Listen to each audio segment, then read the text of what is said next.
went to bleeding races, 'twas on the 9th of June, 1862 on a summer's afternoon. I took the bus to Banbury's and she was heavy laden. Away we went along Collingwood Street, that's on the road to bleeding.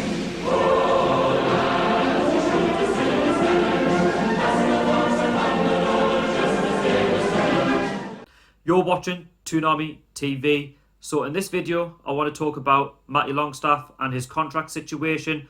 I want to give my overall opinion on Matty Longstaff, the whole saga regarding his future at the football club. If you have an opinion, please jot your comments down below. I look forward to reading them and commenting at the end of this video.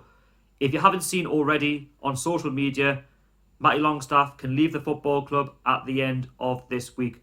He's only got days numbered on his contract, and after the Liverpool game on Sunday, if he even makes that game or gets any minutes, that remains to be seen. I wouldn't be surprised if he doesn't. Then after that, unless the club do a U-turn at the last minute and agree personal terms with him and his agent, then unfortunately, Matty Longstaff will no longer be a Newcastle United player going forward. He is free as of Monday, the 27th of July, to sign for whoever he likes to sign for. Now, he's been linked with the likes of Udinese, Watford, but he could easily sign for any big club if they see the real potential of the lad. If they've been watching Matty Longstaff at the very start of the season when he took on Manchester United, they know what he can offer to their side in terms of creativity, ability on the ball, scoring goals. The lad is young, he's full of talent. The lad could easily get caps for England and score goals for England. He could easily play in the Europa League, the Champions League, and make it to the very top. I really do believe in the lad. Matty and Sean Longstaff, they're both great lads. I'm so grateful that we've got Sean Longstaff still, albeit he's injury prone. But on this topic in Matty Longstaff, when I've been to the under-23 games, he is one of the most nicest lads I've ever spoken to. He's always got a lot of time for the fans. And when I seen him in the under-23s, he was the best man on the park.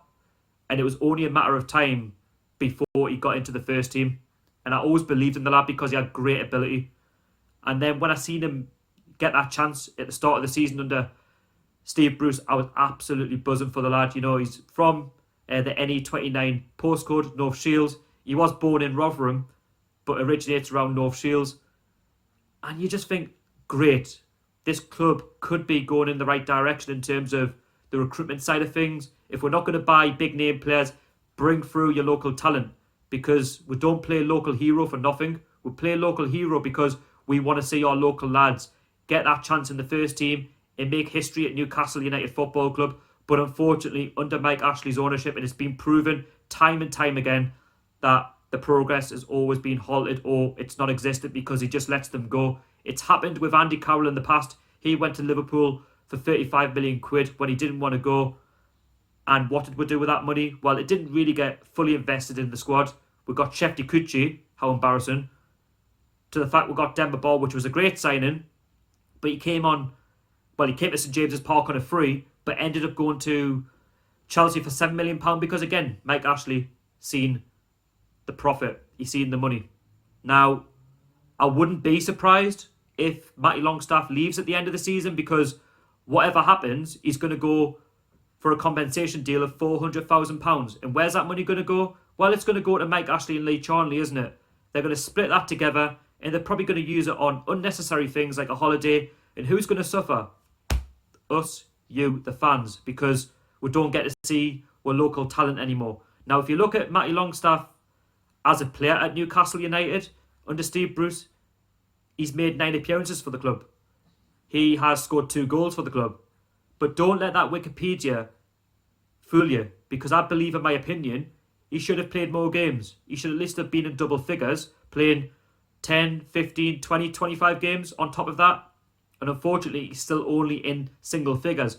And the reason why he has been limited to game time is because Mike Ashley, of course, wants to sell him.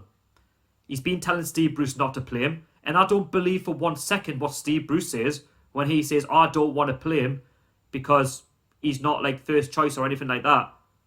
It's all down to a move. It's all down to the fact that Mike Ashley wants to keep him fit so he gets that compensation deal to another club. I just find it really baffling because the lad, if I'm not wrong, is on 800 to 900 quid. That's alleged. I don't know if that's full facts.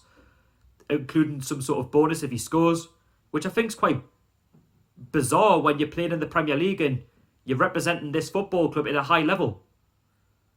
Now, we've had 18 months of uncertainty with Matty Longstaff. Why has Matty Longstaff not been able to get a deal done?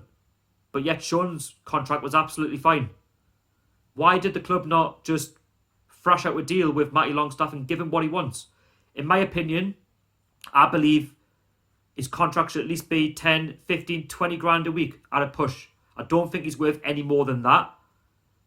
But if he wants £30,000 a week, then, albeit I don't think he's worth that, then just do it. Because if you're going to give Jack Colback, Saive, Atsu ridiculous wages, and they don't even play games, and they're not good enough for the football club, and hopefully they all leave, Jack Colback has left, then surely Matty Longstaff is worth it, because he's only a young lad. He's got so much potential. But yet we're just going to let him walk out his contract to the fact that we're no longer going to see another local talent, and we're just relying on Sean and Andy Carroll. Andy Carroll's past it. Sean, injury prone, but can do something. But I think between Matty and Sean, no offence to Sean, but I think Matty's got the greater ability. He really has. Yes, he makes mistakes in games, but who doesn't? All footballers make mistakes. You could be Messi, Ronaldo. But that's how you learn. You learn from your mistakes to go forward, to strengthen how you play as a footballer, to be the best you can be. But unfortunately, I don't think we can see the true potential of Matty Longstaff, because he could be on his way to another football club. And unfortunately, we're going to have to rely on other players. And what I don't understand, he's using Bentaleb over Matty Longstaff. I'm sorry to say, but Matty Longstaff, right, is much better than Bentaleb. Bentaleb is a Jack Colback 2.0. Jack Colback 2.0. Not good enough. Now, he wasn't good enough at Tottenham, and then he wasn't good enough at Schalke. Schalke couldn't wait to get rid of Bentaleb to us, to get him on loan, just to get his ego away from that club, because apparently he was lazy, he wasn't match fit, he wasn't really contributing. And I don't think he's done much in the second half of the season. We didn't need another centre mid. We needed a striker. And for some reason, Matty Longstaff has dropped out of the pecking order. I'm sorry to say it, but Matty Longstaff, he makes your starting 11 every day of the week. He starts every week for me. But for some reason, he says Bentaleb is a better option. Yeah, Bentaleb's had the odd decent game, but not good enough to be better than Matty Longstaff when he's younger and he's got more ability, more potential to do something at the football club. And I have to say, I'll be gutted if he goes, because it wouldn't be the first and only bad thing that Mike Ashley's done. It's going to be a long summer. It really is. And I can see next season, if it doesn't go well, being a toxic one in terms of going forward if Mike Ashley's still here and if Steve Bruce is still the manager. If he doesn't get off to a good start and we don't sign any good players or anything like that, then you can't expect anything but toxic. The atmosphere is not going to be great. They can talk about wanting fans back into the stadium, but you want to go back to the stadium knowing that your club is progressing, that your club is willing to win games, willing to win on a consistent basis. I don't know. I just hope that we can keep Matty Longstaff at the end of this season and negotiate a deal. But if he doesn't, he goes with my best wishes. I will be, as I've said, gutted for the lad. I think all Newcastle fans will feel the same. Some will say, well, he can just go if he just wants the money. But sometimes you've got to look at the bigger picture. I don't think on this occasion it's Matty Longstaff. I do believe it's the board and how spineless they are. It's all about the profit. And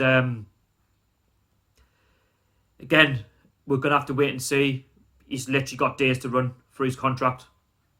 What do you think is going to happen? Do you think he'll stay or do you think he's going to leave? Let me know down below in the comments. If you enjoyed the video, don't forget to subscribe, hit the like button, follow me on social media, Toon Army TV. Keep it tuned. How are the lads?